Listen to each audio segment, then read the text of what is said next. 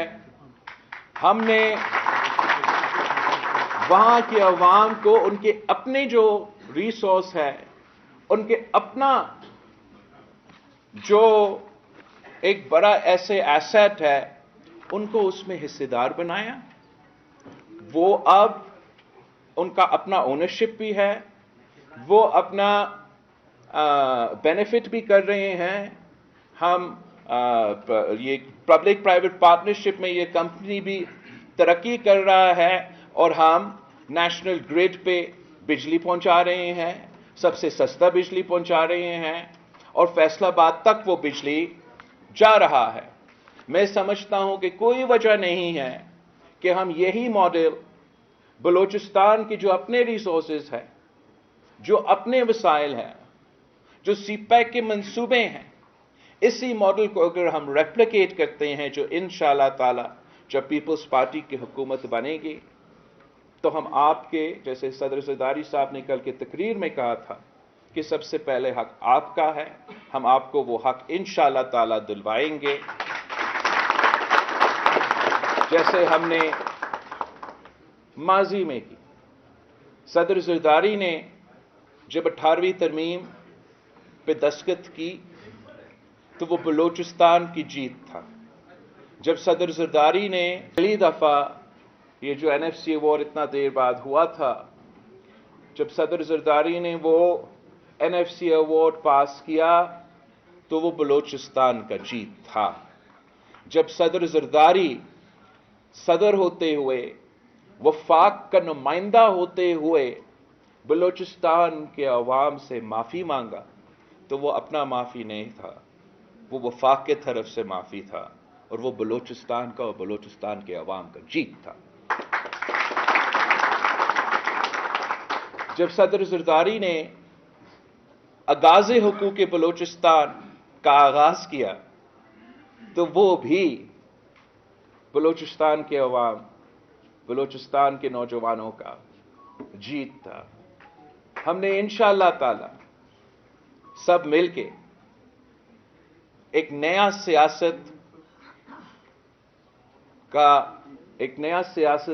دور کے لیے، جس میں ہم سب یکجا ہو کے نفرت کی سیاست کو، تقسیم کی سیاست کو، انا کی سیاست کو دفن کر کے سب مل کے انشاءاللہ تعالی آگے بڑھیں گے، اس ملک کی خدمت کریں گے، اس ملک کے عوام کی خدمت کریں گے. اور جو جہاں تک آپ کی سوال ہے صدر صاحب، میں تو کافی دیر سے تیار ہوں. میرے خیال میں آپ کا جو سوال ہے وہ باقی سیاسی جماع پہ اس کا جواب دے. اس وقت اگر کوئی وفاقی سطح پہ میدان میں ہے تو وہ ایک آپ کے سامنے کھڑا ہے. Thank you.